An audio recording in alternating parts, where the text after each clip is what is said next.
¿Alguna vez te has detenido a pensar qué es realmente la fe? No me refiero a ir a un templo, a recitar oraciones o a seguir rituales. Me refiero a la creencia profunda, a esa certeza que millones de personas sienten en lo más hondo de su ser. Y si te dijera que toda esa estructura, desde el concepto de un Dios personal que escucha tus plegarias, hasta la idea de un libro sagrado dictado palabra por palabra desde el cielo, fue en realidad una invención? No una invención maliciosa, necesariamente, sino una construcción humana, diseñada con un propósito muy específico: el control. Esta no es una teoría de conspiración sacada de un foro oscuro de Internet. Es la conclusión a la que llegó hace casi 400 años el hombre que ha sido llamado el filósofo más peligroso y a la vez el más virtuoso de Europa. Un hombre que se atrevió a leer la Biblia no como un devoto, sino como un detective. Un hombre que fue tan temido que su propio pueblo lo maldijo con una ferocidad que hiela la sangre, y sus libros fueron quemados y prohibidos durante un siglo. Hoy no vamos a hablar de opiniones. Vamos a sumergirnos en la historia, en la vida y en la mente de Baruch Spinoza. Vamos a desmantelar pieza por pieza la maquinaria de la religión organizada para entender cómo, según este genio olvidado,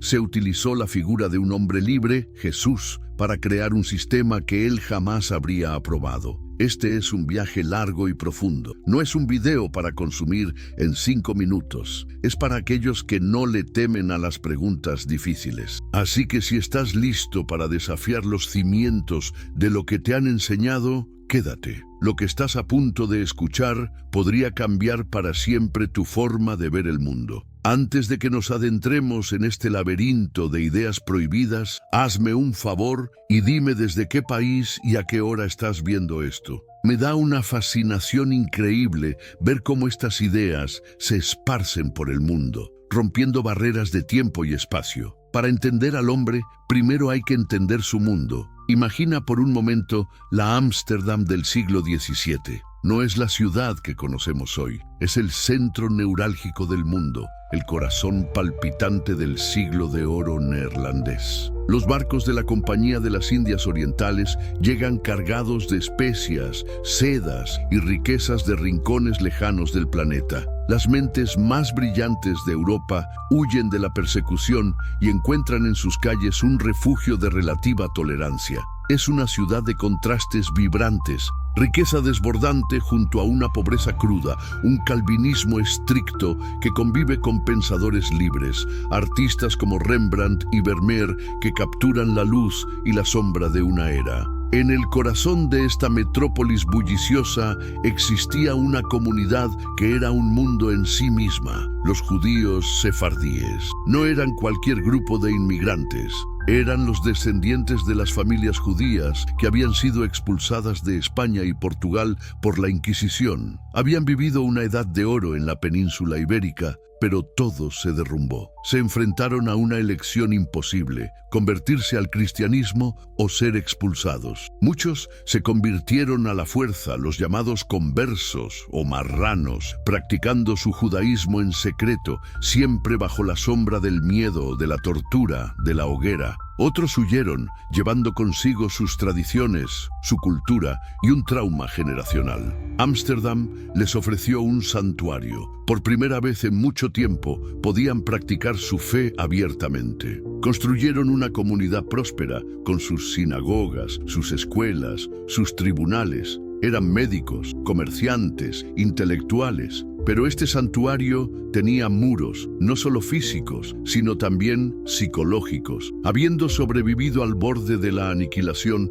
la comunidad se volvió ferozmente protectora de su identidad. La cohesión era la clave de la supervivencia. La ortodoxia no era una opción, era un deber. Cuestionar los pilares de la fe no era solo una disidencia teológica, era una traición al sacrificio de sus antepasados, una amenaza existencial para la frágil paz que habían encontrado. En este crisol de trauma, esperanza, rigidez y libertad, nació en 1632 un niño llamado Baruch Spinoza. Su familia era respetada. Su padre, Miguel de Spinoza, era un comerciante próspero y una figura prominente en la sinagoga y la escuela de la comunidad. Desde joven, Baruch demostró ser un prodigio. Fue inscrito en la yeshiva, la escuela talmúdica, donde deslumbró a sus maestros con su dominio del hebreo, su profunda comprensión de la Torá, el Talmud y los grandes filósofos judíos como Maimónides. Estaba destinado a ser un rabino, una luz para su pueblo. Pero mientras su mente se sumergía en la sabiduría antigua, algo más sucedía en su interior. Spinoza poseía una curiosidad insaciable y una honestidad intelectual brutal. Los textos sagrados, que debían ofrecer respuestas definitivas, le generaban preguntas cada vez más inquietantes. ¿Cómo podía ser que la Torá, supuestamente escrita por Moisés, describiera su propia muerte y entierro en tercera persona? ¿Por qué el Dios de las Escrituras actuaba con tanta pasión humana, con ira, celos y arrepentimiento, si se suponía que era perfecto e inmutable? ¿Eran los milagros relatos literales de eventos que rompían las leyes de la naturaleza o había otra forma de entenderlos? Estas no eran dudas pasajeras, eran grietas que comenzaban a aparecer en los cimientos de su realidad y fuera de los muros de la comunidad judía, en la vibrante Ámsterdam, un nuevo mundo de ideas estaba floreciendo. Era la era de la revolución científica. Galileo había apuntado su telescopio al cielo y había destrozado la vieja cosmología. Y sobre todo, estaba René Descartes, el padre de la filosofía moderna, cuyo discurso del método había enseñado a Europa a dudar de todo, a no aceptar ninguna verdad que no fuera clara y distinta para la razón. Spinoza, en secreto, aprendió latín. No era solo un idioma, era la llave que abría las puertas a un universo intelectual completamente diferente. A través del latín, devoró a los clásicos, a los estoicos, a los escolásticos y, lo más importante, a Descartes. El método cartesiano, basado en la razón pura y la duda metódica, le proporcionó una herramienta poderosa para examinar las creencias que le habían sido inculcadas desde la cuna. Comenzó a ver que existían dos mundos, el mundo de la fe y la tradición basado en la autoridad y la revelación, y el mundo de la filosofía y la ciencia basado en la razón y la evidencia. Y en su mente, estos dos mundos estaban en una colisión inevitable. Los rumores comenzaron a extenderse por la comunidad. El joven y brillante Spinoza estaba haciendo preguntas peligrosas. Se juntaba con grupos de librepensadores cristianos, los colegiantes, que abogaban por una religión sin dogmas ni clero. Hablaba de ideas extrañas, que el alma podría no ser inmortal, que los ángeles podrían ser solo alucinaciones, que Dios podría no ser el ser personal que todos imaginaban. Los líderes de la comunidad se alarmaron. Intentaron razonar con él, le ofrecieron una pensión anual para que guardara silencio y mantuviera las apariencias. Pero para Spinoza, la verdad no tenía precio. La honestidad intelectual era su única religión. La situación llegó a un punto de no retorno. El 27 de julio de 1656, cuando Spinoza tenía tan solo 23 años, se pronunció el cherem, la excomunión. No fue un simple anuncio, fue un ritual aterrador, diseñado para infundir un pavor sagrado. En la sinagoga portuguesa de Ámsterdam, con las velas encendidas, se leyeron las maldiciones. Imaginen la escena. El arca que contenía los rollos sagrados de la Torá se abrió. El shofar, el cuerno de carnero, emitió un sonido lúgubre y las luces se apagaron una por una hasta que la sala quedó en penumbra. Y entonces las palabras cayeron como piedras. Maldito sea de día y maldito sea de noche. Maldito sea cuando se acueste y maldito sea cuando se levante. Maldito sea en su entrar y maldito sea en su salir. Quiera el Señor no perdonarlo nunca. Ordenamos que nadie se comunique con él oralmente o por escrito, que nadie le preste ningún favor, que nadie permanezca con él bajo el mismo techo ni a menos de 4 codos de distancia, y que nadie lea ningún tratado compuesto o escrito por él. Esto era una muerte civil. De un solo golpe, Spinoza fue despojado de su familia, de sus amigos, de su herencia, de su identidad. Su propia hermana intentó demandarlo por la herencia familiar. Para su comunidad había dejado de existir. ¿Se imaginan la soledad, la desolación de ser repudiado por todo lo que alguna vez conociste, simplemente por atreverte a pensar de forma diferente? Si estás en tu celular, dale like y comenta fuego para el algoritmo, para que más gente pueda conocer esta historia de valentía intelectual. Pero esta expulsión, este acto de violencia intelectual, fue también su liberación. Despojado de todo, Spinoza era ahora libre, libre de las restricciones de la ortodoxia, libre para seguir su razón hasta sus últimas consecuencias. Adoptó el nombre de Benedictus, la versión latina de Baruch, que significa bendito. Se ganó la vida con un oficio humilde pero simbólico: pulir lentes.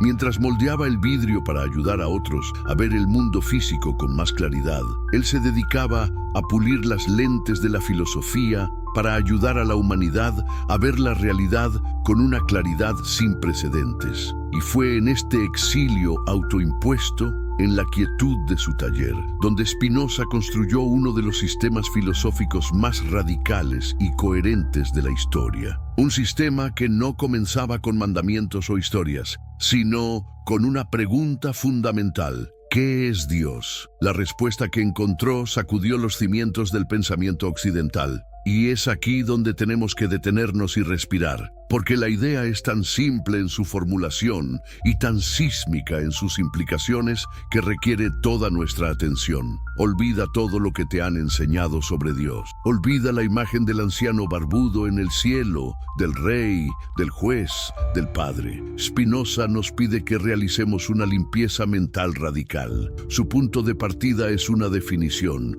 Dios es una sustancia absolutamente infinita. ¿Qué significa esto? En filosofía, sustancia es aquello que existe por sí mismo, que no necesita de otra cosa para existir. Para Spinoza, solo podía existir una sustancia. Si hubiera dos, tendrían que limitarse mutuamente, y por lo tanto, ninguna sería verdaderamente infinita. Esta única sustancia infinita es lo que él llama Dios. Y si Dios es infinito, entonces nada puede existir fuera de él. Todo lo que existe, el universo, las galaxias, el sol, la tierra, tú, yo, nuestros pensamientos, nuestras emociones, todo es parte de Dios. No creado por Dios como un artesano crea una silla, sino una manifestación de Dios.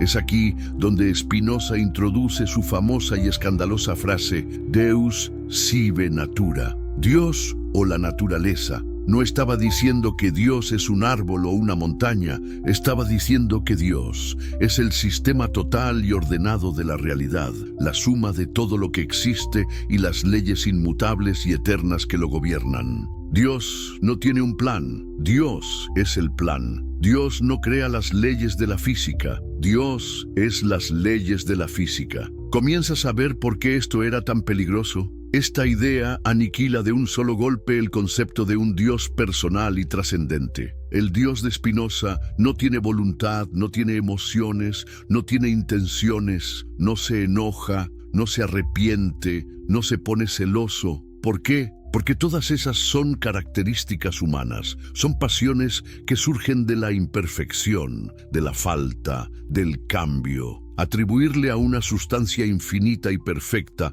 emociones humanas es, para Spinoza, el mayor de los absurdos. Es como si una ola en el océano pensara que todo el océano está preocupado por su pequeño destino. Es proyectar nuestras limitaciones en la totalidad infinita. Este Dios no elige a un pueblo sobre otro. ¿Cómo podría hacerlo? Todos los pueblos, todas las personas, son igualmente parte de su ser. Este Dios no escucha oraciones en el sentido de peticiones. Rezarle al Dios de Spinoza para que llueva o para ganar la lotería sería tan ilógico como rezarle a la ley de la gravedad para que deje de funcionar. Las leyes de la naturaleza son una expresión de la esencia perfecta e inmutable de Dios. No pueden ser alteradas por nuestros deseos. Entonces, ¿qué pasa con los milagros, la piedra angular de la fe revelada? Para Spinoza, un milagro, definido como una violación de las leyes de la naturaleza, es una imposibilidad lógica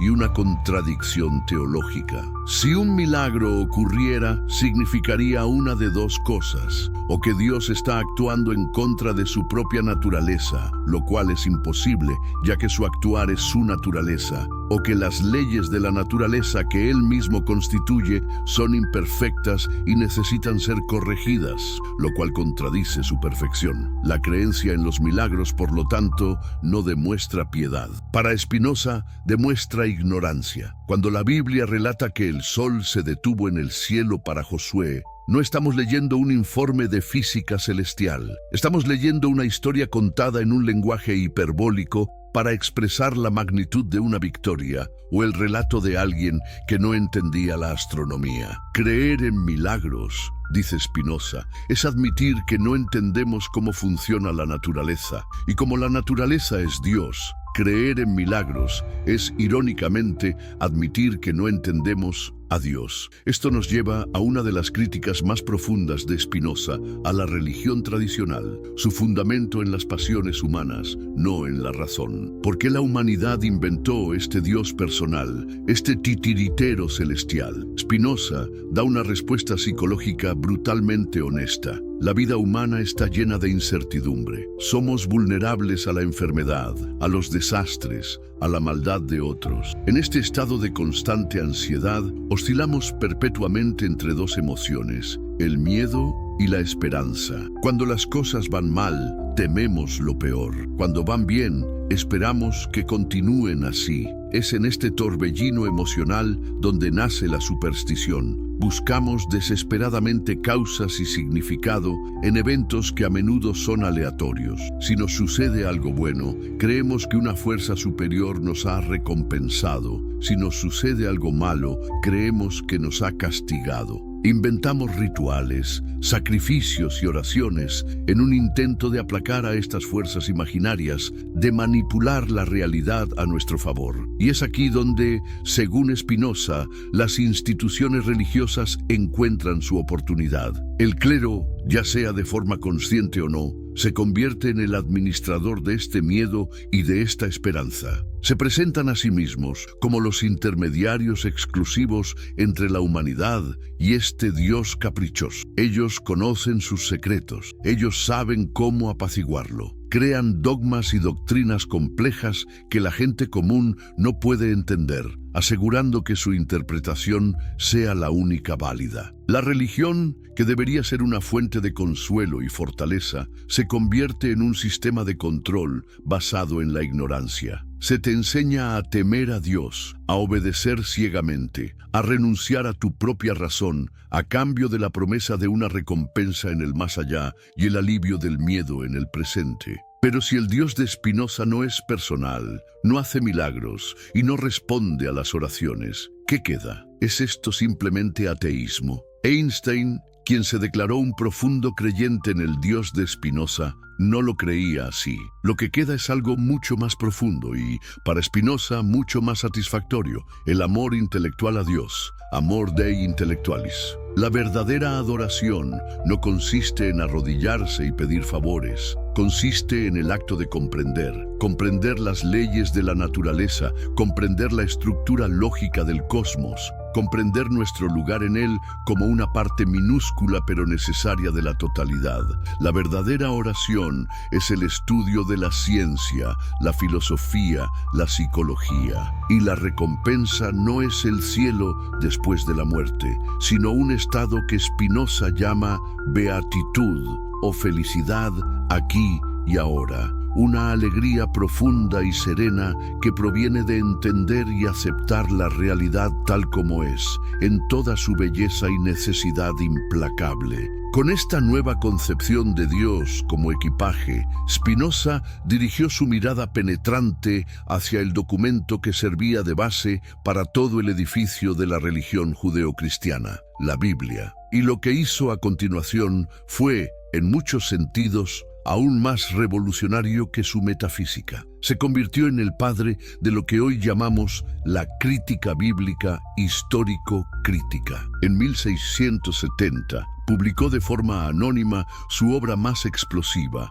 el Tratado Teológico Político. La premisa del libro era defender la libertad de pensamiento y de expresión en un Estado libre, argumentando que la filosofía y la fe debían estar separadas. Pero para hacer eso, tenía que demoler la pretensión de que la Biblia era la autoridad final en asuntos de política y ciencia. Tenía que demostrar que la Biblia no era lo que la gente creía que era. Su método era simple y devastador: tratar la Biblia como cualquier otro texto antiguo. En lugar de partir de la suposición de que era la palabra infalible de Dios, Spinoza la examinó como un artefacto histórico, un producto de la cultura humana. Se preguntó: ¿quién la escribió? ¿Cuándo? ¿Para qué audiencia? ¿Con qué propósito? Estas preguntas pueden parecernos obvias hoy, pero en el siglo XVII eran una herejía. Comenzó con la Torá, los 5 primeros libros de la Biblia,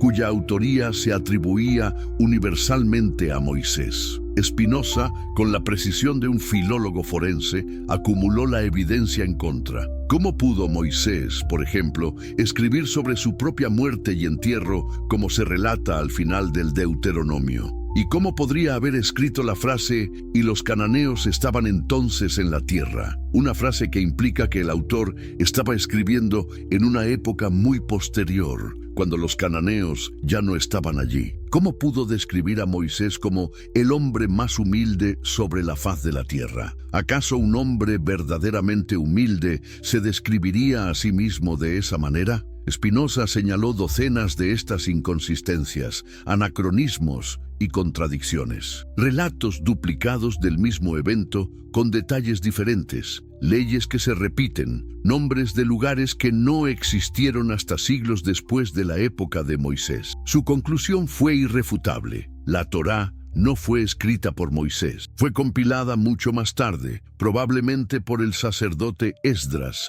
siglos después del exilio babilónico, a partir de una colección de diferentes documentos y tradiciones orales. No era una historia unificada dictada por Dios, sino un mosaico, una edición humana de la historia de un pueblo. Esta idea, por sí sola, era suficiente para hacer que lo quemaran en la hoguera. Si Moisés no escribió la Torá, entonces la base del pacto entre Dios y el pueblo judío se tambaleaba. La ley de Moisés no era directamente la ley de Dios, pero Spinoza no se detuvo ahí. Aplicó la misma lente crítica al resto de las escrituras, especialmente a los profetas. ¿Qué era un profeta? La visión tradicional era que los profetas eran la boca de Dios, hombres santos a quienes Dios revelaba verdades metafísicas y el futuro de la humanidad. Spinoza rechazó esto por completo. Argumentó que la cualidad distintiva de los profetas no era su intelecto superior,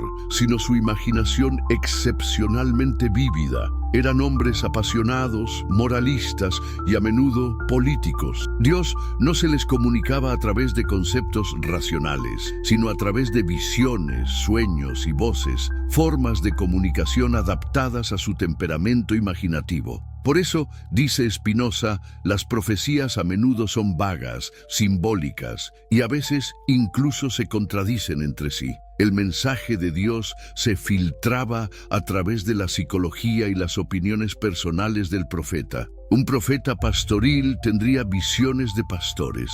Un profeta de la corte tendría visiones de reyes. Su propósito, insistía Spinoza, no era enseñar filosofía o ciencia.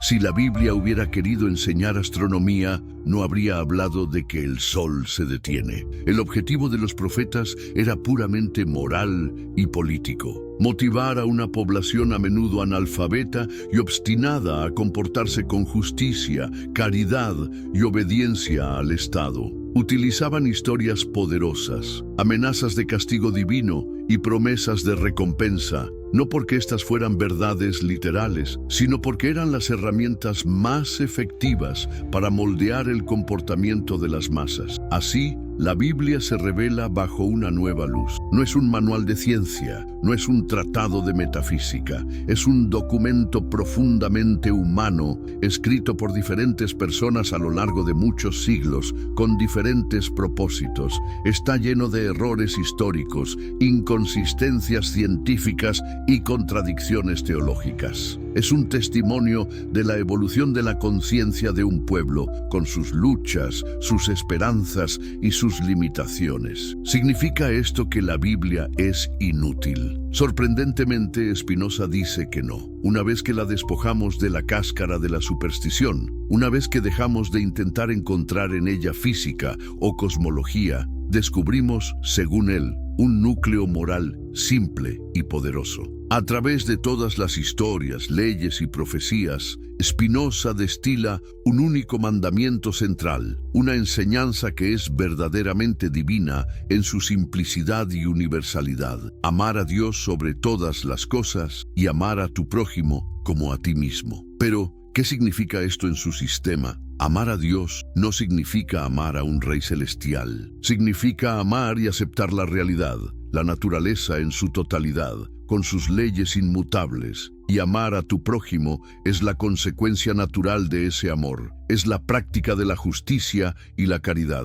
Para Spinoza, esta es la verdadera religión. No requiere creer en la resurrección, ni en la virginidad de María, ni en la Trinidad. No requiere rituales, ceremonias o clérigos. Solo requiere una cosa: una vida vivida con justicia y compasión. Cualquiera, de cualquier cultura o creencia que practique esto, conoce verdaderamente a Dios, incluso si nunca ha oído hablar de la Biblia. Y es aquí donde la figura de Jesús entra en escena de una manera espectacular y radical. Porque en el análisis de Spinoza, Jesús fue quizás el único que entendió este mensaje en su pureza original. Jesús no fue una excepción a las leyes de la naturaleza, sino su más perfecta expresión moral.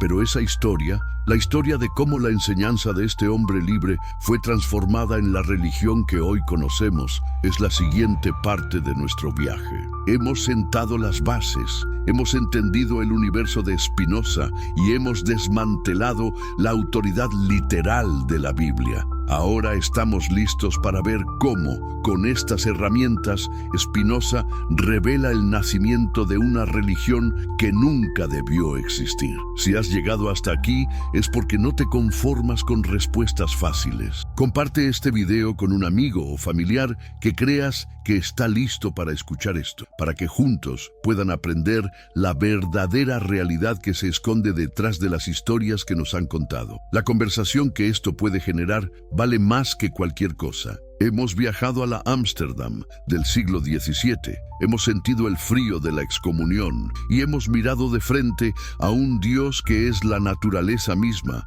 un universo de leyes perfectas e inmutables.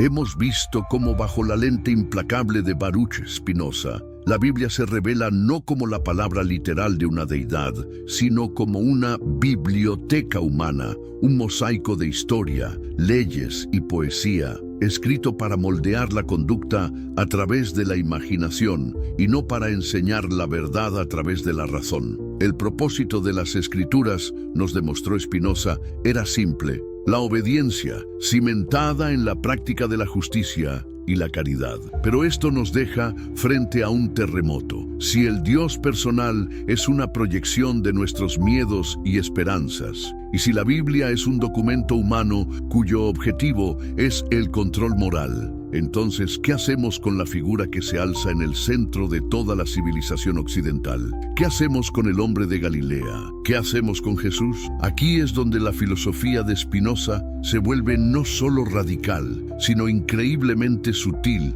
y para muchos aún más peligrosa. Porque Spinoza no ataca a Jesús, al contrario, lo eleva a una altura que ninguna iglesia podría concebir. Pero al hacerlo, lo despoja de todo el ropaje sobrenatural que las religiones le han tejido durante siglos. Nos pide que nos preparemos para conocer a un Jesús que no es un Dios hecho hombre, ni un hacedor de milagros, ni el fundador de una nueva religión. Nos pide que conozcamos a Jesús, el filósofo supremo, el único hombre que, según Spinoza, no necesitó de visiones ni de voces para entender a Dios, porque lo comprendió directamente a través del intelecto puro. Para entender la magnitud de esta idea, debemos transportarnos a su tiempo, a la Judea del primer siglo. Olviden las imágenes idílicas de las postales navideñas. Aquella era una tierra en ebullición, un caldero de fervor religioso y desesperación política. El yugo del Imperio Romano era pesado e ineludible.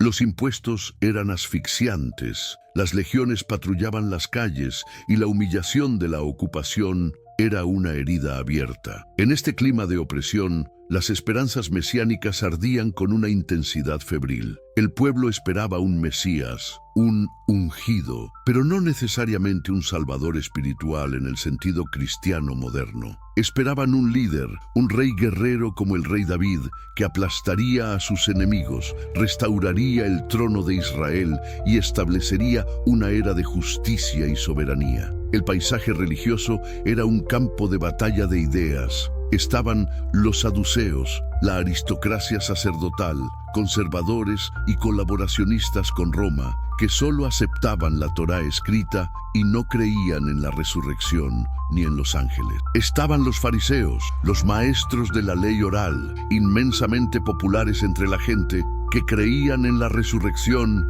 y en un Dios que intervenía en la historia. Estaban los esenios, comunidades ascéticas y místicas que se retiraban al desierto esperando una batalla apocalíptica final entre el bien y el mal.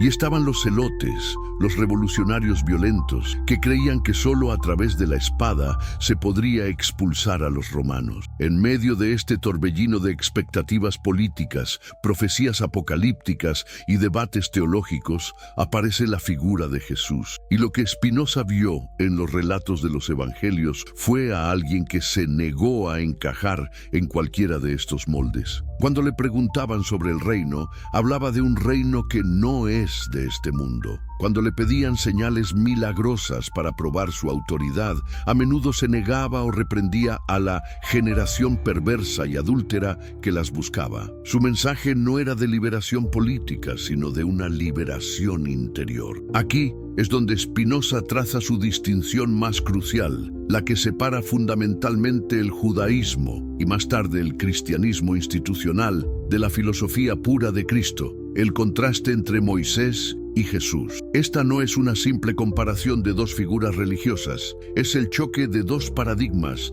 de lo que significa conocer a Dios y vivir una vida correcta. Pensemos en Moisés. Según la tradición, Moisés recibe la ley de Dios en el monte Sinaí en medio de truenos, relámpagos y una nube de humo. La ley está escrita en tablas de piedra, un objeto externo. Es una ley para una nación específica, los hebreos, un pueblo que acaba de ser liberado de la esclavitud física y que necesita una constitución para gobernarse. ¿Y en qué consiste esta ley? Spinoza la analiza con frialdad. Es un vasto cuerpo de legislación que incluye no solo los 10 mandamientos morales, sino cientos de preceptos rituales, ceremoniales y civiles. Leyes sobre qué comer y qué no comer, cómo vestirse, cuándo trabajar, cómo ofrecer sacrificios de animales, cómo purificarse de la inmundicia. Para Spinoza, todo esto tenía un propósito puramente político y social. Estas leyes no tenían nada que ver con la salvación universal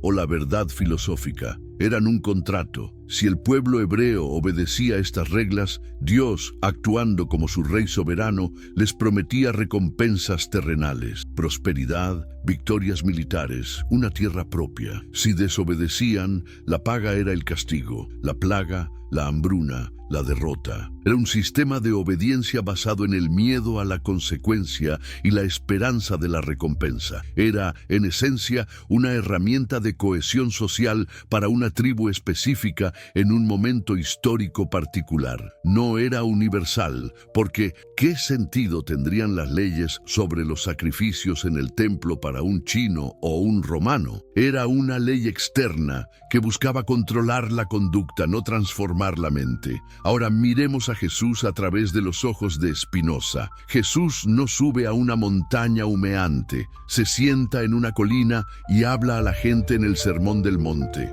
No trae tablas de piedra, habla de una ley que no se escribe en objetos externos, sino que debe inscribirse en el corazón. Su enfoque es radicalmente diferente. Constantemente toma la ley de Moisés y la interioriza, la lleva de la acción externa a la disposición interna. La ley mosaica dice, no matarás. Jesús dice, les digo que todo el que se enoje con su hermano será reo de juicio. La prohibición ya no es sobre el acto físico de matar, sino sobre la pasión interna de la ira que lo origina. La ley mosaica dice, no cometerás adulterio. Jesús dice, les digo que todo el que mira a una mujer para codiciarla, ya adulteró con ella en su corazón.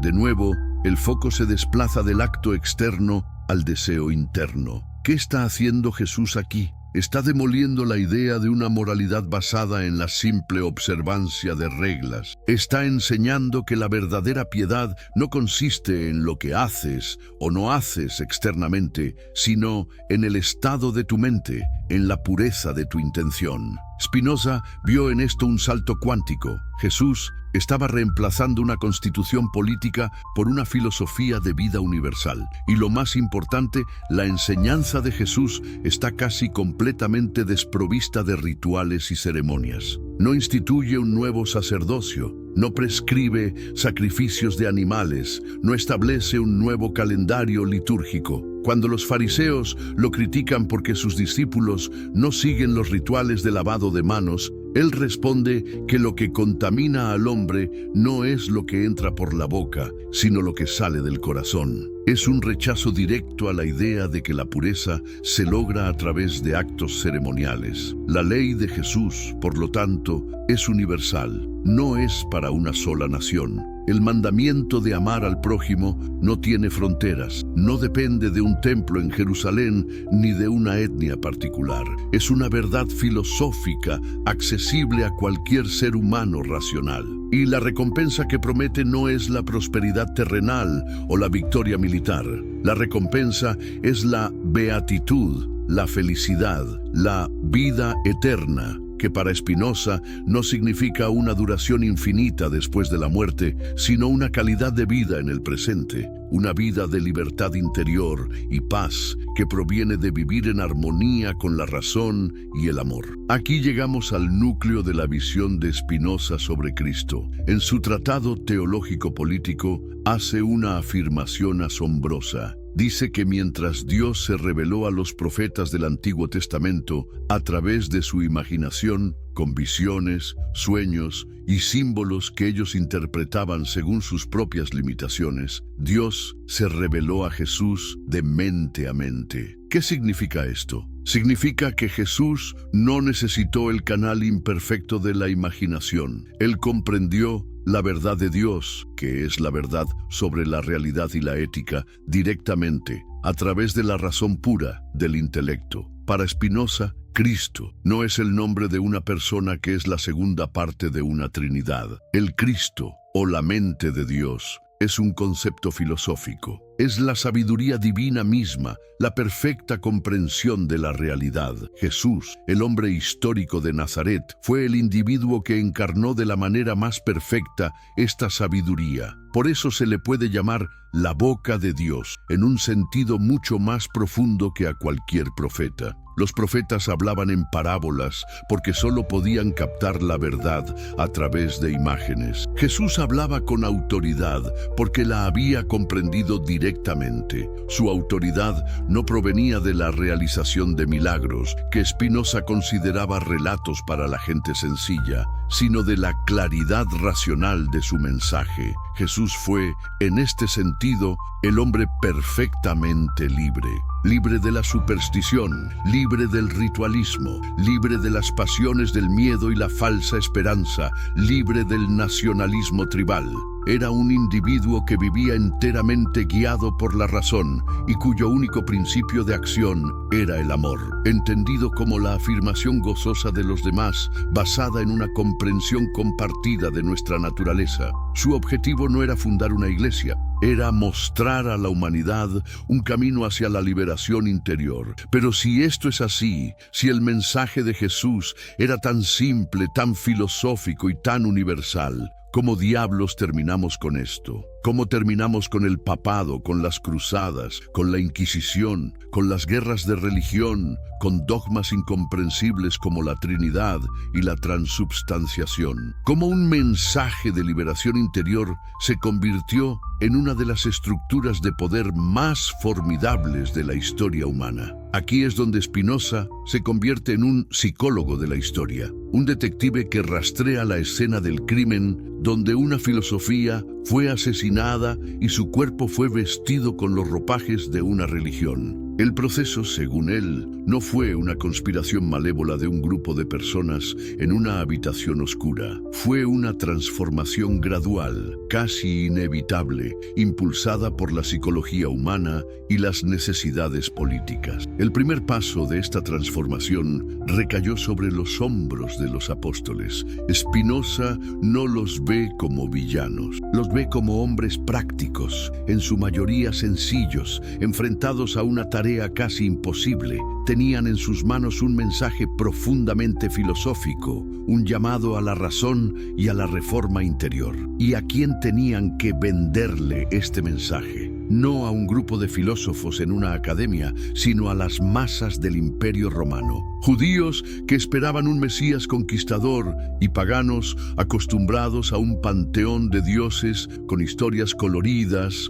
milagros espectaculares y rituales elaborados. Presentarles la filosofía pura de Jesús habría sido como intentar explicarles la física cuántica. Habría sido recibido con miradas vacías, así que hicieron lo que cualquier buen comunicador haría. Adaptaron el mensaje a su audiencia. Tuvieron que traducir la filosofía de vuelta al lenguaje de la religión imaginativa del que Jesús había intentado escapar. Tomemos, por ejemplo, la idea de la resurrección. Para un filósofo como Spinoza, la vida eterna que Jesús prometía era una cualidad de la existencia racional en el aquí y el ahora. Pero para la gente común, la muerte era el terror final. La única vida eterna que podían concebir era la reanimación literal de un cadáver. Así que la profunda idea filosófica de la victoria sobre el miedo a la muerte a través de la razón se concretó en la historia de una tumba vacía. No era necesariamente una mentira deliberada,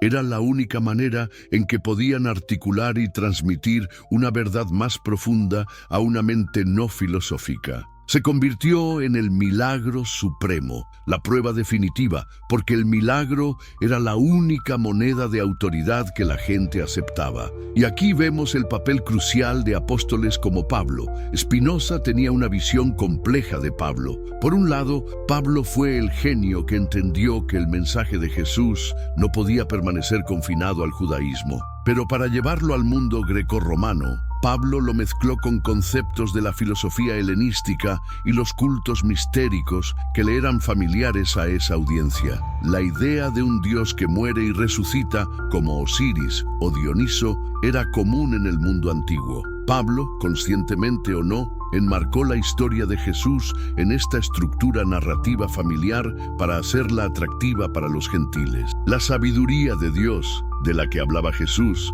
se convirtió en el logos del filósofo griego Platón, una entidad divina intermediaria, y este logos, a su vez, se identificó con la persona de Jesús. Lentamente, la idea de un hombre que encarnó la sabiduría divina se fue transformando en la doctrina mucho más extraña de Dios mismo se hizo hombre. La filosofía se estaba convirtiendo en teología. La claridad se estaba convirtiendo en misterio. Una vez que Jesús fue deificado, todo cambió. Su muerte ya no podía ser simplemente el trágico final de un hombre justo a manos de la ignorancia del poder. Tenía que tener un significado cósmico, y de nuevo los apóstoles recurrieron a un modelo que su audiencia judía entendía perfectamente: el sacrificio en el templo de Jerusalén. El sumo sacerdote sacrificaba un cordero para expiar los pecados del pueblo. En una maniobra teológica asombrosa, la muerte de Jesús fue reinterpretada como el sacrificio final y perfecto. El Cordero de Dios que quita el pecado del mundo. ¿Ves lo que está pasando según Spinoza? Una enseñanza que buscaba abolir el ritualismo y el sacrificio estaba siendo explicada usando precisamente la lógica del ritualismo y el sacrificio. Era una regresión. El mensaje de que somos responsables de nuestra propia reforma interior fue reemplazado por la idea de que alguien más ha pagado el precio por nuestros pecados. Esto, para Spinoza, era una doctrina que fomentaba la pasividad moral. Era mucho más fácil creer que has sido salvado por un evento histórico que hacer el arduo trabajo diario de gobernar tus pasiones con la razón. Y así, con cada generación, la estructura se volvía más compleja. La filosofía original de Jesús era como agua pura. Los apóstoles, con buenas intenciones, le añadieron un poco de colorante para que la gente pudiera verla.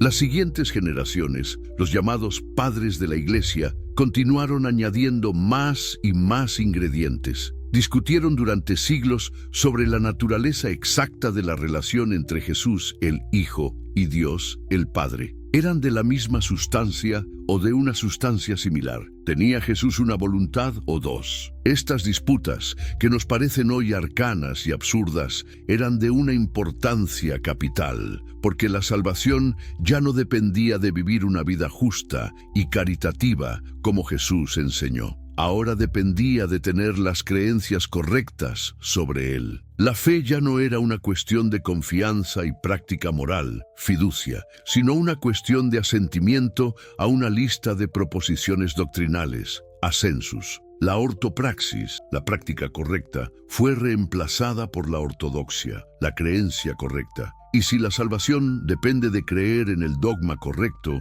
entonces necesitas una autoridad que defina cuál es ese dogma. Necesitas un clero, necesitas obispos, necesitas concilios, necesitas credos. El punto de inflexión final llegó en el siglo IV con el emperador Constantino. El Imperio Romano, al borde del colapso, necesitaba un nuevo pegamento social, una ideología unificadora. Constantino vio en el cristianismo, con su creciente organización y su mensaje de un solo Dios, la herramienta perfecta. Con la conversión de Constantino, el cristianismo pasó de ser una fe perseguida a ser la religión del poder. Y esto lo cambió todo. La Iglesia, ahora aliada con el Estado, necesitaba una estructura de mando clara, modelada a imagen de la burocracia romana. Necesitaba un credo unificado para evitar que las disputas teológicas desgarraran el imperio. Fue entonces cuando se convocó el Concilio de Nicea para resolver la controversia sobre la divinidad de Cristo y producir el credo niceno, una declaración de fe que se convirtió en la prueba de fuego de la ortodoxia. Quienes no la aceptaban no eran solo disidentes, eran herejes y enemigos del Estado.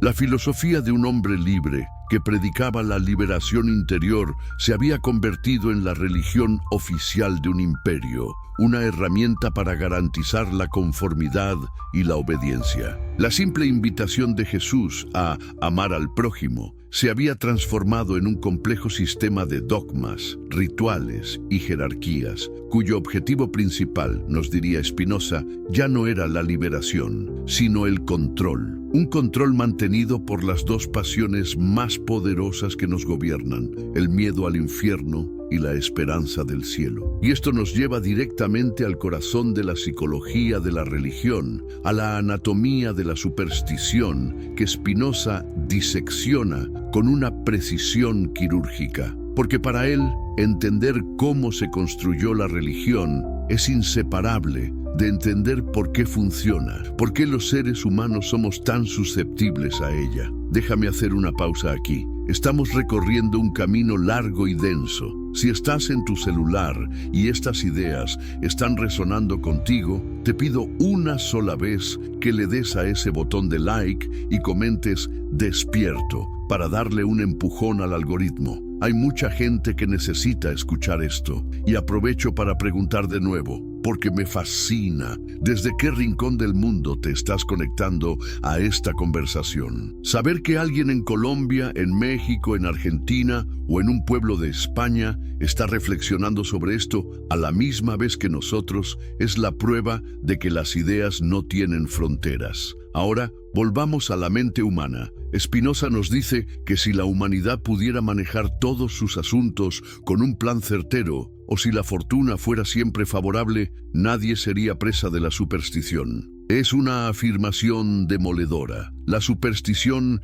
no es un producto de la piedad, es un producto de la precariedad. Echemos un vistazo a nuestra propia experiencia. ¿Cuándo somos más propensos a buscar amuletos, a leer el horóscopo, a hacer promesas a fuerzas invisibles? Cuando estamos en una situación desesperada, cuando un ser querido está enfermo, cuando enfrentamos un examen crucial, cuando perdemos el trabajo. En la incertidumbre, nuestra razón se debilita y nuestra imaginación se dispara. El miedo, dice Spinoza, es la causa que engendra, conserva y fomenta la superstición. Vivimos en un estado de fluctuación constante entre el miedo y la esperanza. Si encontramos una pluma en nuestro camino en un día difícil, nuestra imaginación desesperada la interpreta como una señal, una promesa de que las cosas mejorarán. Esperanza. Si un gato negro se cruza en nuestro camino antes de un evento importante, lo vemos como un mal augurio. Miedo. Proyectamos significado e intención sobre un universo que para Spinoza es indiferente y opera según leyes necesarias. La naturaleza no actúa con un fin. La lluvia no cae para arruinar nuestro picnic o para salvar nuestras cosechas. Simplemente cae debido a una serie de causas meteorológicas.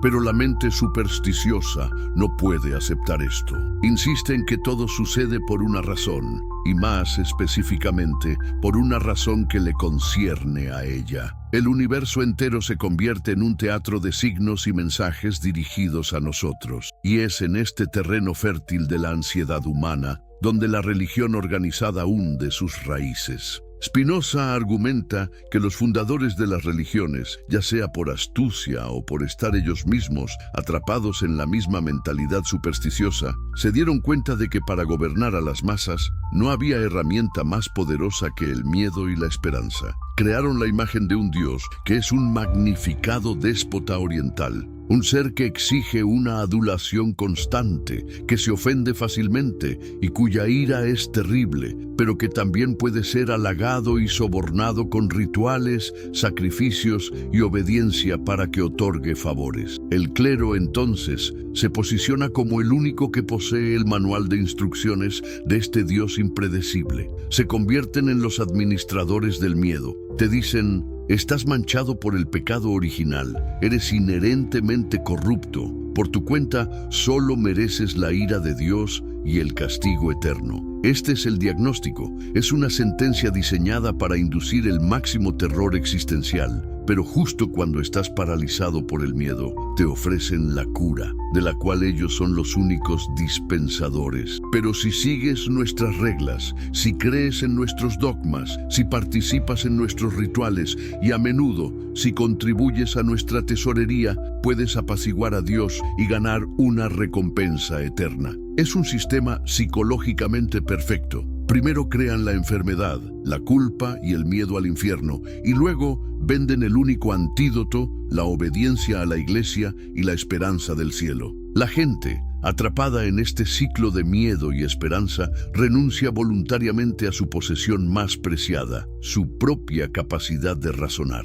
Es más fácil y reconfortante que te digan qué pensar y qué hacer que emprender el arduo camino de pensar por ti mismo. Pensemos en los rituales y las ceremonias. Spinoza no era ingenuo, entendía su poder. Una catedral imponente, el olor a incienso, el canto gregoriano, la repetición de oraciones antiguas, Todo esto tiene un efecto estético y emocional profundo. Crea un sentido de comunidad, de asombro, de trascendencia. Los rituales marcan los momentos importantes de la vida. Nacimiento, matrimonio, muerte, proporcionan estructura y consuelo. Pero Spinoza nos advierte del engaño. Estas ceremonias son un teatro poderoso y a menudo hermoso, pero un teatro al fin y al cabo. Su propósito es impresionar la imaginación, no iluminar el intelecto. Son útiles para el Estado en la medida en que fomentan la cohesión social y la conducta moral, pero se vuelven increíblemente peligrosos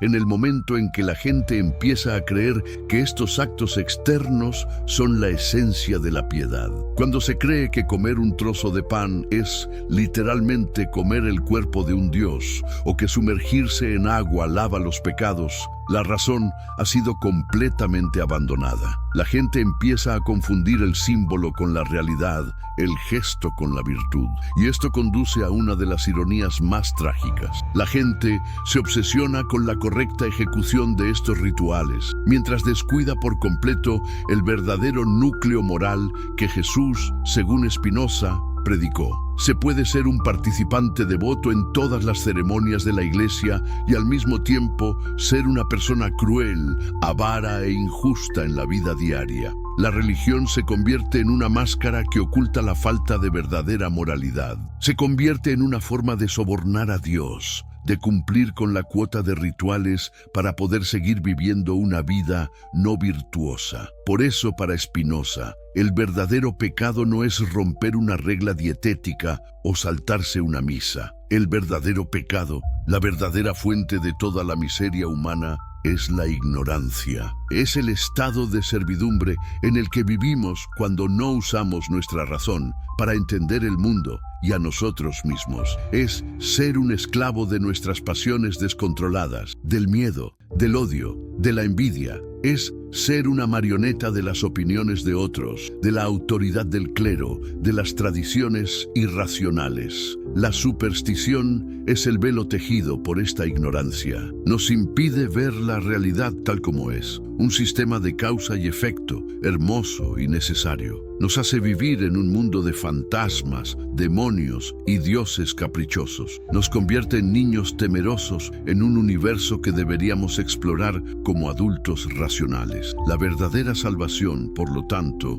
no puede venir de fuera. No puede ser otorgada por un sacerdote o ganada por un ritual. La verdadera salvación es la liberación. Es el proceso de romper las cadenas de la ignorancia y la superstición a través del poder de la razón. Es entender por qué sentimos lo que sentimos, por qué actuamos como actuamos. Es aceptar la realidad con lo que Spinoza llamó amor intelectual, una profunda alegría que proviene no de obtener lo que queremos, sino de entender la perfecta necesidad de todas las cosas. Es, en definitiva, alcanzar la libertad que Spinoza vio perfectamente encarnada en el filósofo de Galilea antes de que su mensaje fuera secuestrado. Hemos desandado el camino. Hemos visto cómo una filosofía de liberación interior, basada en la razón y el amor universal, fue sistemáticamente transformada. Se le añadieron milagros para impresionar a la imaginación, se la vistió con dogmas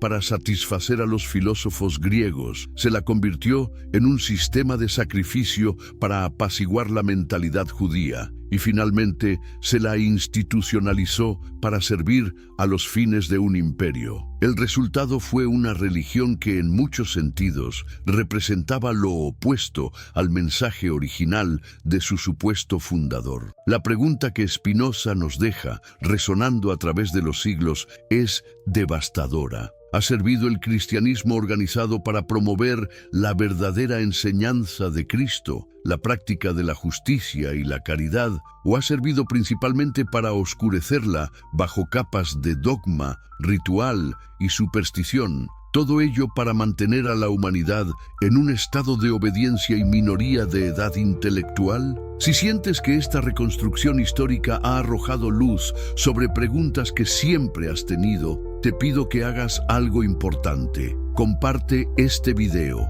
no para crear controversia, sino para iniciar conversaciones. Envíalo a ese amigo, a ese familiar, a esa persona que sabes que es curiosa, que no le teme a las preguntas. La verdadera realidad de cómo se formaron nuestras creencias más profundas es algo que todos merecen la oportunidad de explorar. Es un acto de liberación intelectual. Y al final, eso es todo lo que Spinoza siempre quiso, la libertad. Hemos atravesado juntos un territorio oscuro y desafiante. Hemos entrado en la mente de Baruch Spinoza y hemos usado sus lentes para diseccionar la historia, para ver cómo la filosofía liberadora de un hombre pudo ser transmutada en una religión de control. Hemos demolido, ladrillo por ladrillo, el edificio de la superstición, exponiendo sus cimientos de miedo y falsa esperanza. Hemos visto cómo los dogmas se apilaron sobre los dogmas, cómo el ritual ahogó la virtud y cómo el poder corrompió la piedad. El resultado de este análisis puede ser desolador. Es como caminar entre las ruinas de una ciudad que una vez creímos eterna. Uno podría sentirse perdido preguntándose si todo eso es una construcción, si es una ilusión. ¿Qué queda? Nos deja Spinoza en un desierto de nihilismo, en un universo frío y sin sentido. La respuesta es un rotundo no. Y es aquí, en medio de las ruinas, donde comienza la parte más importante y luminosa de nuestro viaje. Porque Spinoza no fue un mero destructor. La demolición era solo el primer paso, la limpieza necesaria del terreno. Su verdadero objetivo no era dejarnos en la oscuridad, sino construir algo nuevo y duradero en su lugar. Una filosofía para vivir, una ética para ser libres, una verdadera religión basada no en la obediencia ciega, sino en la claridad de la razón. Si la primera parte de su proyecto fue mostrarnos la prisión, la segunda es entregarnos la llave. Ahora vamos a explorar qué significa realmente ser libre según Spinoza. Vamos a descubrir su visión de una fe que no necesita dogmas, de una comunidad que no necesita clero y de una salvación que no se encuentra en el cielo, sino en la mente humana. Prepárense, porque si creían que su crítica era radical, su propuesta positiva es aún más revolucionaria. Es un mapa para la felicidad humana que no depende de nada ni de nadie fuera de nosotros mismos. Para empezar este nuevo camino, permíteme preguntarte de nuevo, ¿desde qué país y a qué hora te unes a esta exploración? La idea de que estas reflexiones se encienden simultáneamente en miles de mentes alrededor del globo es, en sí misma, una prueba del poder universal de la razón que Spinoza tanto defendía. Entonces, ¿qué es la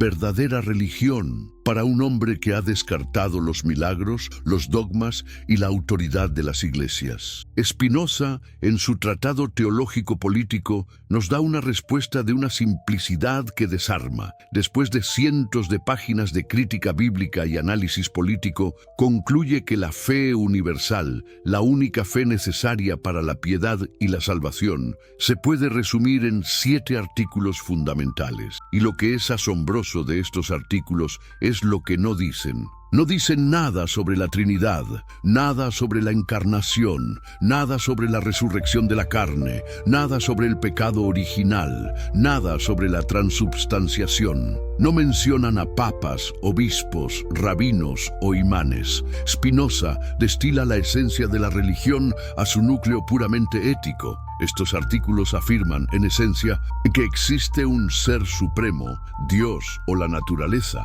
que es justo y misericordioso, que es único, que está presente en todas partes, que tiene el supremo derecho y dominio sobre todo, que el culto a este ser consiste únicamente en la práctica de la justicia y la caridad hacia el prójimo, que solo quienes viven así se salvan, mientras que los que viven bajo el imperio de las pasiones están perdidos. Y finalmente, que Dios perdona los pecados de quienes se arrepienten. A primera vista, esto puede sonar sorprendentemente tradicional, pero miren más de cerca. La salvación aquí no es el cielo, es vivir una vida virtuosa. La perdición no es el infierno, es ser esclavo de tus pasiones. El arrepentimiento no es un ritual de confesión, sino el acto racional de cambiar tu forma de vida. Y lo más importante, el único culto o adoración que este Dios requiere es la práctica de la justicia y la caridad. Esto es una bomba atómica lanzada contra todo el edificio de la religión organizada. Significa que un ateo en el sentido tradicional,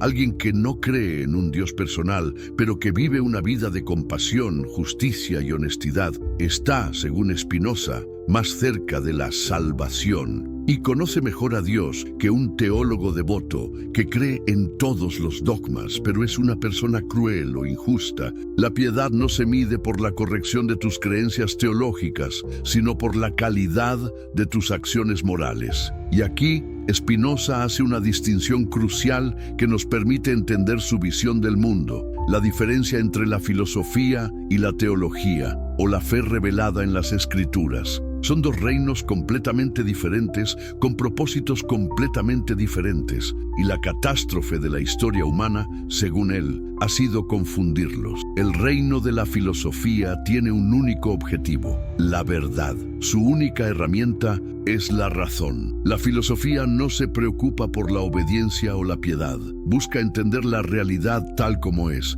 a través de la lógica, la observación y la deducción. Su audiencia es la humanidad entera, pero su método solo puede ser seguido por aquellos dispuestos a emprender el arduo camino del pensamiento racional. El reino de la teología, tal como se encuentra en la Biblia, tiene un objetivo completamente diferente: la obediencia. Su herramienta principal es la imaginación. La Biblia, como vimos, no fue escrita para enseñar astronomía o metafísica. Fue escrita para persuadir a las masas a comportarse de una manera moral y socialmente cohesiva. Utiliza historias, metáforas, amenazas y promesas que apelan a las emociones, no al intelecto. Su propósito no es hacer que la gente entienda la verdad, sino hacer que la gente se comporte bien. ¿Ven? La separación es un divorcio radical. La filosofía no tiene derecho a dictar a la teología cómo inspirar piedad en la gente.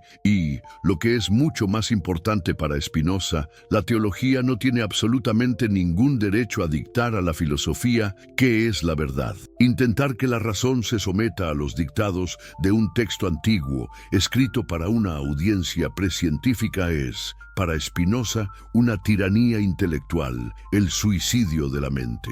La Biblia puede enseñarnos a amar a nuestro prójimo. No puede enseñarnos nada sobre la estructura del átomo o el origen del universo. Esta separación es la clave de la paz social. Cuando las iglesias intentan imponer sus dogmas como si fueran verdades científicas o filosóficas, y cuando exigen que el Estado imponga esas creencias, el resultado inevitable es el conflicto, la persecución y la guerra. La solución de Spinoza es simple y elegante: que cada reino se ocupe de sus propios asuntos. Y esto lo lleva a la defensa más apasionada y poderosa de la libertad de pensamiento en toda la filosofía moderna. En una república bien ordenada, argumenta Spinoza, la libertad de filosofar, es decir, la libertad de pensar por uno mismo y de decir lo que se piensa, no es solo un derecho, es una necesidad para la salud y la seguridad del propio Estado. Su argumento es una obra maestra de pragmatismo político. Primero, dice,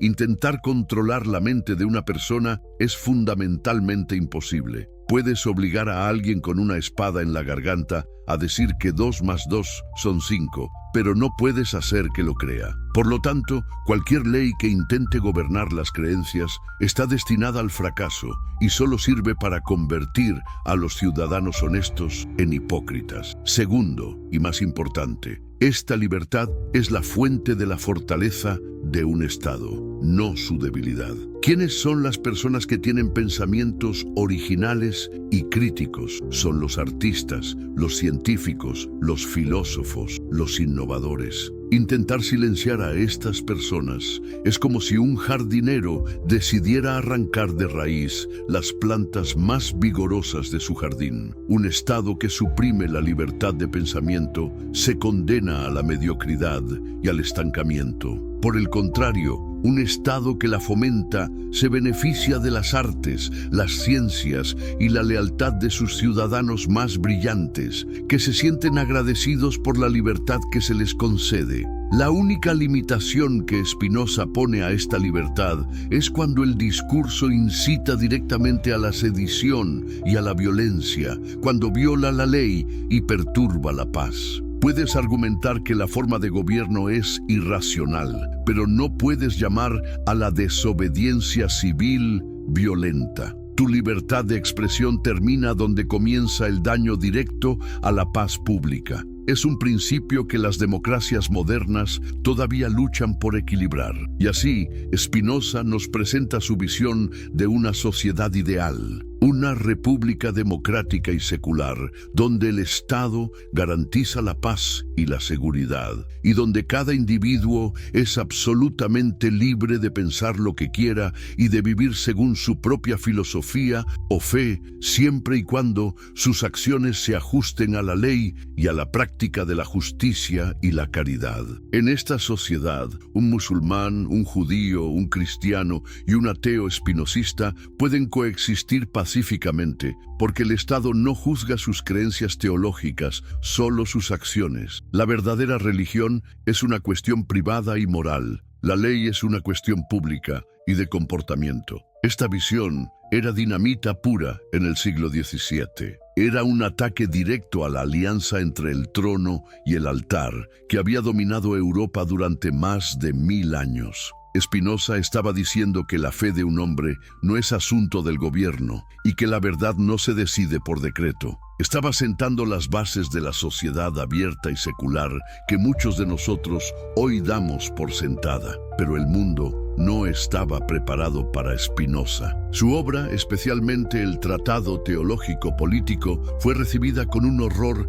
casi universal. Fue prohibida inmediatamente por las autoridades civiles y eclesiásticas. Se convirtió en el libro más odiado y temido de Europa. La palabra spinocismo se convirtió en un insulto, un sinónimo de ateísmo radical, de libertinaje moral y de traición política. Los teólogos lo denunciaron desde los púlpitos. Los filósofos respetables como Leibniz, que lo leyeron en secreto y tomaron muchas de sus ideas, lo denunciaron en público para salvar su propia reputación. Spinoza se convirtió en el filósofo fantasma de Europa. Todos sabían de él, todos le temían, pero casi nadie se atrevía a admitir haberlo leído y mucho menos a estar de acuerdo con él. Vivió sus últimos años en una tranquila reclusión, puliendo lentes para ganarse el pan, visitado en secreto por algunos de los pensadores más importantes de la época que venían a beber de su pozo de sabiduría,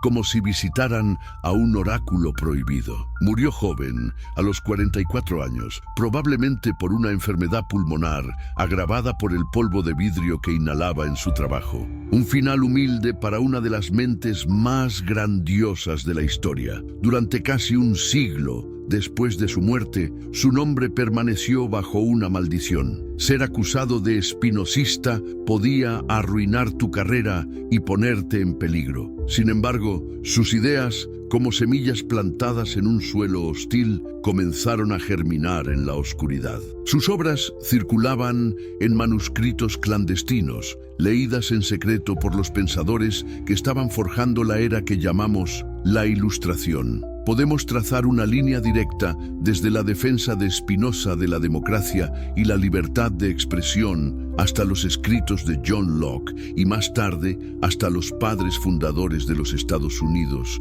y los arquitectos de la Revolución Francesa. Su crítica radical de la Biblia se convirtió en la base de todo el campo de la crítica histórica moderna, que transformó para siempre la forma en que el mundo académico lee los textos sagrados. Su insistencia en un universo gobernado por leyes naturales e inmutables, sin intervención divina, fue el aire que respiraron los científicos y filósofos materialistas del siglo XVIII. Fue el padre no reconocido, el padrino secreto de la Ilustración radical, la corriente más audaz y coherente del pensamiento moderno. Luego, a finales del siglo XVIII y principios del XIX, ocurrió una rehabilitación asombrosa. Los poetas y filósofos del romanticismo alemán redescubrieron a Spinoza, pero en lugar de ver al ateo frío y racionalista que sus predecesores habían temido, vieron algo completamente diferente. Leyeron su ética y encontraron en ella no ateísmo, sino una profunda religiosidad. Vieron a un hombre embriagado de Dios, un místico de la naturaleza que encontraba la divinidad no en un más allá celestial, sino en la majestuosa e infinita realidad que nos rodea. Figuras como Goethe, uno de los mayores genios literarios de todos los tiempos, declararon que Spinoza era su maestro y que su propia visión del mundo estaba impregnada de su filosofía. Spinoza, el paria, se convirtió en el santo patrón de los románticos, y el legado continúa, salta al siglo XX. ¿Quién es el científico más icónico de la historia moderna?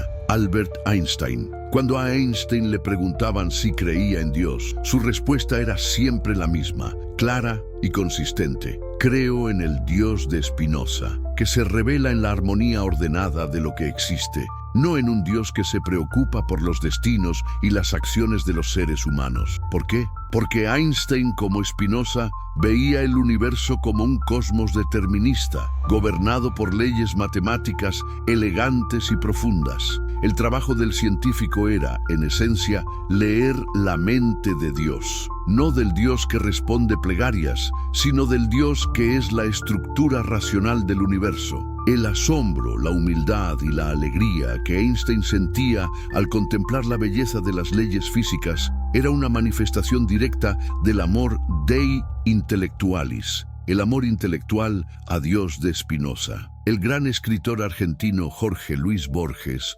obsesionado con los laberintos, los espejos y la metafísica, le dedicó un poema conmovedor a Spinoza, imaginando al filósofo en su taller, puliendo cristales infinitos, mientras proyectaba en su mente un laberinto que era Dios, el universo, novelistas, poetas, psicólogos. La sombra de Spinoza se alarga hasta nuestros días. ¿Por qué? Porque este judío excomulgado del siglo XVII sigue siendo tan peligrosamente relevante, porque las batallas que él libró son, en esencia, las mismas batallas que libramos hoy. Su lucha contra el fundamentalismo religioso, que intenta imponer un texto antiguo como verdad literal, es la misma lucha que se libra en todo el mundo contra los extremismos de toda índole. Su defensa de la libertad de expresión frente a la tiranía es el debate central de nuestras democracias en la era de Internet.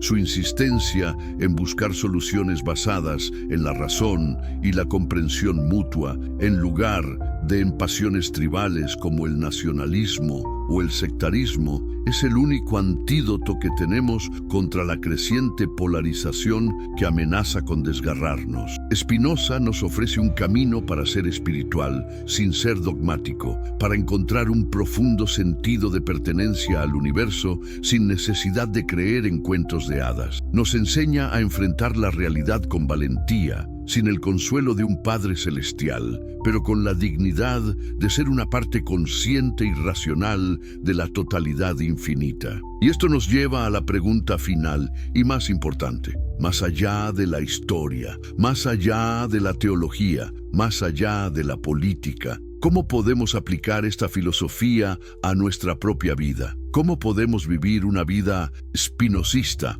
hoy, en el siglo XXI? ¿Cómo podemos alcanzar esa libertad y esa felicidad de la que él hablaba? Si has llegado hasta este punto, es porque eres una de las pocas personas dispuestas a realizar el trabajo duro de pensar. El viaje ha sido largo. Si estás en tu celular, este es el momento de darle like y comentar libertad, para que esta última parte, la más constructiva, llegue a más gente que la necesita. El camino hacia la libertad que Spinoza traza en su obra maestra, La Ética, es un viaje psicológico y espiritual en 3 etapas. No es un camino fácil, pero su destino es, según él, la mayor recompensa a la que un ser humano puede aspirar. La primera etapa es nuestro punto de partida, la condición humana por defecto. Spinoza la llama servidumbre o esclavitud, servitus. ¿Esclavo de qué? Esclavo de nuestras pasiones. La mayoría de nosotros,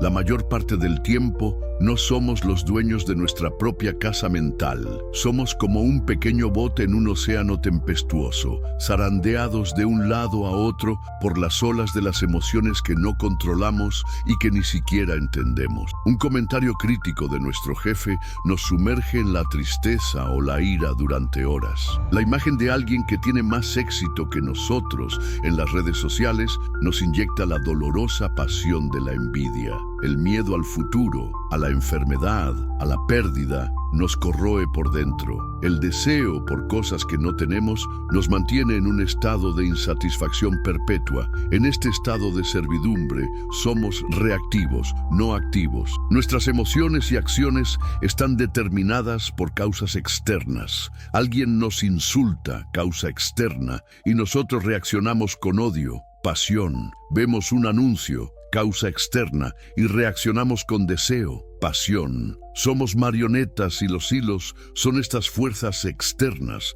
y las pasiones que desencadenan en nosotros. Spinoza dice que en este estado sufrimos. La palabra misma pasión viene del latín pati, que significa sufrir o padecer. Cuando estamos bajo el dominio de una pasión, estamos padeciendo, no estamos actuando libremente. Y lo peor de todo es que, como no entendemos las causas reales de nuestras emociones, nos sentimos confundidos y fuera de control. Esta es la prisión. La segunda etapa es el camino de la liberación. Spinoza la llama el camino de la razón, ratio. Aquí es donde comienza el trabajo real. La libertad no se nos regala, se conquista. Y la única arma en esta conquista es la comprensión. El objetivo es transformar nuestras ideas inadecuadas en ideas adecuadas. ¿Qué es una idea inadecuada? Es una percepción confusa de la realidad. Por ejemplo, sentir un odio intenso hacia alguien que nos ha hecho daño. Esta es una idea inadecuada, porque, aunque el sentimiento es real, no comprendemos la cadena completa de causas que lo produjeron. No entendemos la biografía de la otra persona, las presiones a las que estaba sometida, las inseguridades que la llevaron a actuar así. Tampoco entendemos completamente nuestra propia psicología, por qué ese acto en particular nos afectó de esa manera. Solo vemos el efecto, nuestro dolor y nuestro odio de forma aislada. Una idea adecuada es ver esa misma situación dentro de la vasta red de causa y efecto que la produjo. Es usar la razón para entender. El objetivo no es perdonar en un sentido sentimental, es comprender, es dar un paso atrás de la emoción inmediata y analizar la situación como un científico analizaría un fenómeno natural. ¿Cuáles fueron las causas que llevaron a esta persona a actuar así? ¿Cuáles son las causas en mi propia historia que me hacen reaccionar de esta manera? En el momento en que empezamos a hacer esto, ocurre una especie de alquimia mental, una pasión que es por definición algo que padecemos pasivamente. Cuando es iluminada por la razón y la comprensión, se transforma. Deja de ser una pasión y se convierte en una acción de nuestro intelecto. Spinoza dice que una emoción que es una pasión deja de ser una pasión tan pronto como nos formamos una idea clara y distinta de ella. El odio, una vez comprendido en su totalidad causal, se disuelve, no porque nos forcemos a no odiar, sino porque la comprensión misma elimina el fundamento del odio. Es como encender la luz en una habitación oscura. Los monstruos que imaginábamos simplemente no estaban allí. Este es el proceso de autoconocimiento. Es una forma de terapia profundamente racional. Consiste en observar nuestras emociones sin juicio y preguntar incansablemente ¿por qué? ¿De dónde viene realmente este sentimiento? ¿Qué causa lo está produciendo? Al hacerlo, recuperamos el poder. Ya no somos el bote a la deriva. Nos convertimos en el capitán que, aunque no puede controlar el océano, puede entender las corrientes y usar el timón de la razón para navegar. La tercera y última etapa es el destino del viaje. la libertad, libertas, y la felicidad o beatitud, beatitudo. Este es el estado del sabio, del hombre libre. Un hombre libre no es alguien que no siente emociones, pero las suyas son mayoritariamente activas, no pasivas. Siente alegría, que para Spinoza es la emoción que experimentamos cuando nuestra potencia de actuar y pensar aumenta. Y la mayor fuente de alegría es la comprensión. Aquí es donde llegamos a la cumbre de la filosofía de Spinoza, el famoso y a menudo malinterpretado concepto del amor Dei intellectualis, el amor intelectual a Dios. ¿Qué es este amor? No tiene nada que ver con el amor sentimental o la devoción religiosa. No es arrodillarse ante un rey celestial. Es un estado de la mente. Es la profunda y serena alegría que surge de comprender nuestro lugar en la totalidad de la naturaleza, que es Dios. Es entender que todo lo que sucede, incluyendo nuestras propias vidas, nuestras alegrías y nuestras penas, es una consecuencia necesaria de la infinita cadena de causa y efecto que constituye la realidad.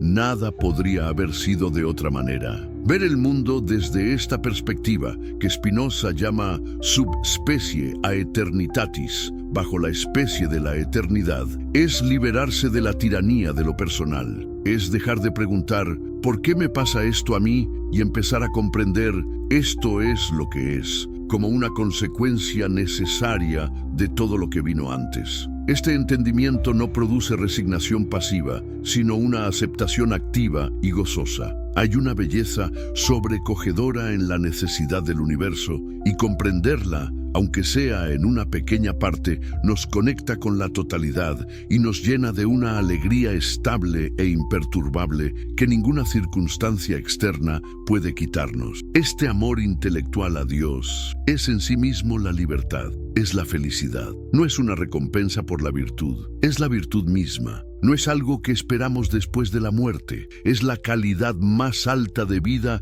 que podemos experimentar aquí y ahora. Es el estado mental de la persona que actúa enteramente desde la razón, que comprende su naturaleza y la naturaleza del mundo, y que por lo tanto está libre de la agitación de las pasiones, del miedo a la muerte y de la superstición. Es un estado de paz, poder y lucidez. Y así cerramos el círculo. Volvemos a la figura de Jesús de Nazaret, pero ahora lo vemos bajo una luz completamente nueva. El Jesús de Spinoza no es un salvador que muere por nuestros pecados para que podamos ir a un cielo mitológico. Eso es parte de la religión de la servidumbre. El Jesús de Spinoza es un ejemplar, un modelo de lo que es vivir esta vida libre. Fue un hombre que, a través de su propia razón, alcanzó este estado de beatitud, esta unión con la mente de Dios. No nos salva muriendo por nosotros,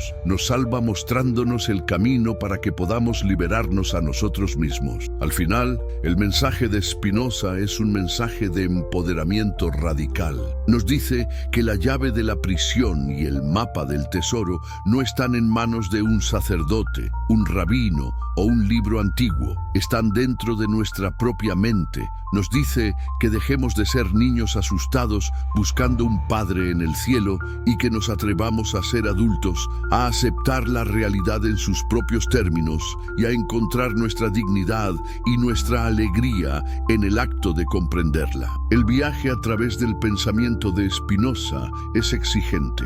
Nos obliga a abandonar nuestras creencias más queridas y nuestros consuelos más fáciles. Pero lo que nos ofrece a cambio es algo invaluable: la posibilidad de una libertad ganada con esfuerzo, de una felicidad basada en la verdad y de una conexión con el universo que es más profunda y real que cualquier promesa de paraíso. La elección, como Spinoza insistiría, es nuestra. Podemos permanecer en la servidumbre de la imaginación, el miedo y la superstición, o podemos emprender el arduo y glorioso camino de la razón hacia la libertad. Si este viaje ha significado algo para ti, si ha encendido una chispa de curiosidad o ha abierto una nueva ventana en tu mente, te pido una última cosa: comparte este conocimiento. Envíale este video a alguien que creas que está preparado para ello, no para convencerlo de nada, sino para invitarlo a a la conversación más importante de toda, la conversación sobre cómo vivir una vida verdadera